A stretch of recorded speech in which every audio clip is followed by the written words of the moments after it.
Voilà, nous sommes encore contents de vous retrouver par la grâce du Seigneur et nous voulons partager juste ce petit texte. Je suis sûr que toi aussi tu as un jour entendu parler que le peuple avait poussé des cris et la muraille s'était écroulée.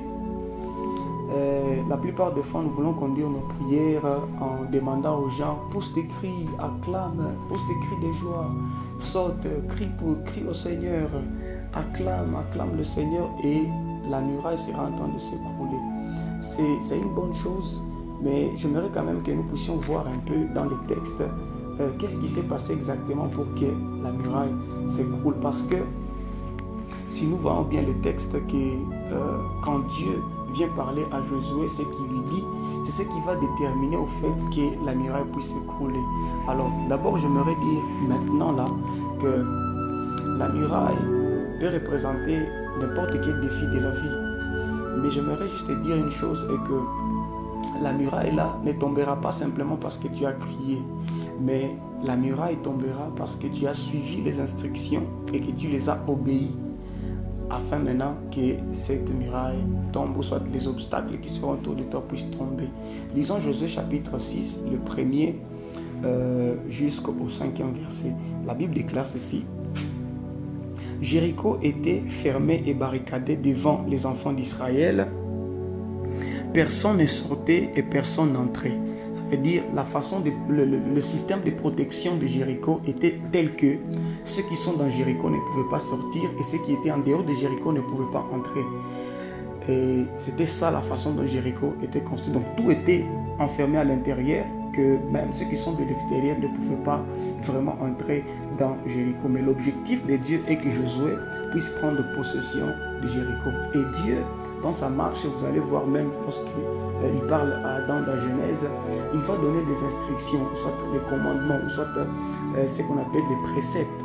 Et quand on obéit aux préceptes, c'est quand, après avoir obéi aux préceptes, on atteint maintenant la dimension où nous trouvons la solution à ce qu'on avait comme problème. Ça veut tout simplement dire, si on saute les étapes et qu'on trouve les résultats, ce n'est pas que Dieu a agréé les résultats, parce que Dieu voit le processus. C'est dans le processus où se cache Dieu, pas dans les résultats.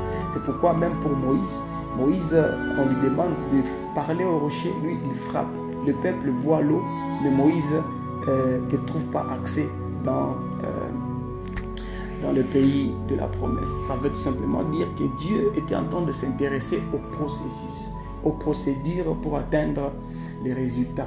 Pas d'abord les résultats, mais la procédure, le processus que lui-même il a établi pour que nous puissions obéir afin d'atteindre les résultats qu'il lui voulait. Lisons en continuant encore un peu les textes.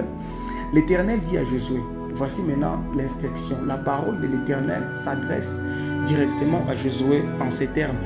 L'Éternel lui dit ceci: vois, je livre entre tes mains Jéricho, c'est le résultat, et son roi et ses vaillants soldats.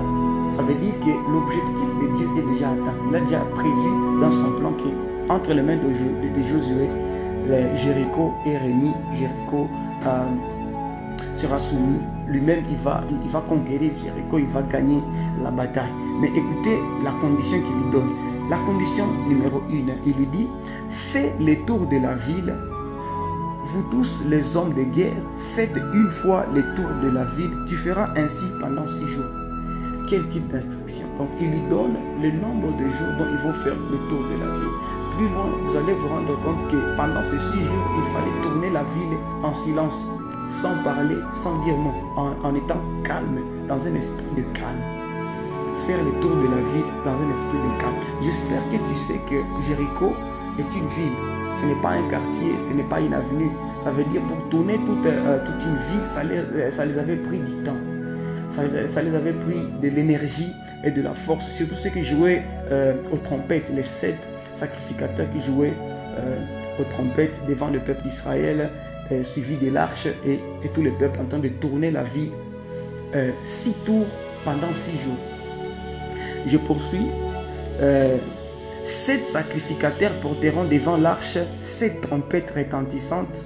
Le 7e jour, vous ferez 7 fois le tour de la ville et les sacrificateurs sonneront de la trompette. Ça veut dire, Au-delà de faire une fois le tour pendant 6 jours, le 7e jour, il fallait faire 7 tours toute la ville. Alors, essayons de calculer si ça pouvait les prendre, disons, 4 heures ou bien 5 heures pour tourner une seule tour. Et que le 7e jour, il fallait faire 7 tours. Pour ceux qui font les mathématiques, ce qu'il fallait multiplier 5 heures, multiplier par 7 avant d'atteindre l'objectif.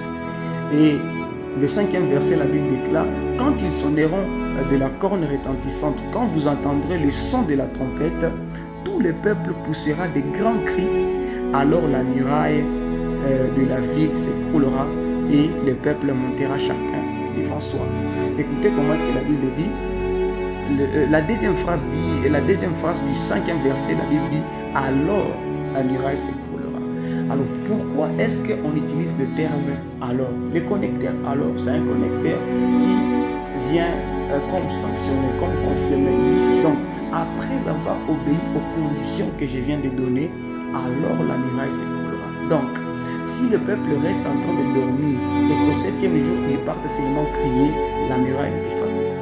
Alors ce que j'ai en train de vouloir dire maintenant, c'est que ce qui fait écrouler la muraille dans la vie de chacun de nous, ce n'est pas d'abord le cri que tu pousses, c'est le respect et l'obéissance des conditions que Dieu t'a données au préalable. Et quand tu les as appliquées, quand tu les as obéies, c'est à cet instant-là que la muraille va s'écrouler. C'est à cet instant-là que le défi va tomber. Pour ce que j'aimerais te dire, ne te concentre pas trop sur pousser les cris comme un sacrifice, mais concentre-toi sur les conditions que Dieu t'a données. Et ce que j'aimerais dire, c'est d'abord les conditions que Dieu te donne. Il n'est pas nécessairement obligatoire que ça sera facile à appliquer. Ça peut être difficile. Tourner une ville, ce n'est pas quelque chose de facile. Rester silencieux, calme, sans parler, n'est pas quelque chose de facile. Pousser des cris, encore, ce n'est pas quelque chose de facile. Mais ce qui est intéressant, c'est qu'après avoir obéi, il y a toujours un résultat favorable qui sera en train de venir dans ta marche pour te faire beaucoup du bien. Alors j'espère que par cette petite explication, quelqu'un a compris que ce n'est pas d'abord le cri qui fait tomber la muraille, mais c'est l'obéissance aux ordres que Dieu te donne. Peut-être que dans tes ordres à toi, il n'y aura pas crié.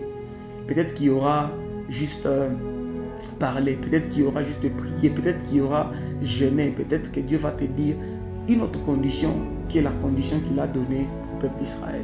Alors, reste conduit par le Saint-Esprit, parce que dans la nouvelle alliance, nous ne sommes pas conduits par nos émotions, par tout ce que nous pouvons penser comme manière dont Dieu conduit. Nous sommes conduits par le Saint-Esprit. C'est le Saint-Esprit qui nous conduit. Et si le Saint-Esprit est en toi, alors il te conduira aussi. Si le Saint-Esprit est à ton voisin, il le conduira aussi.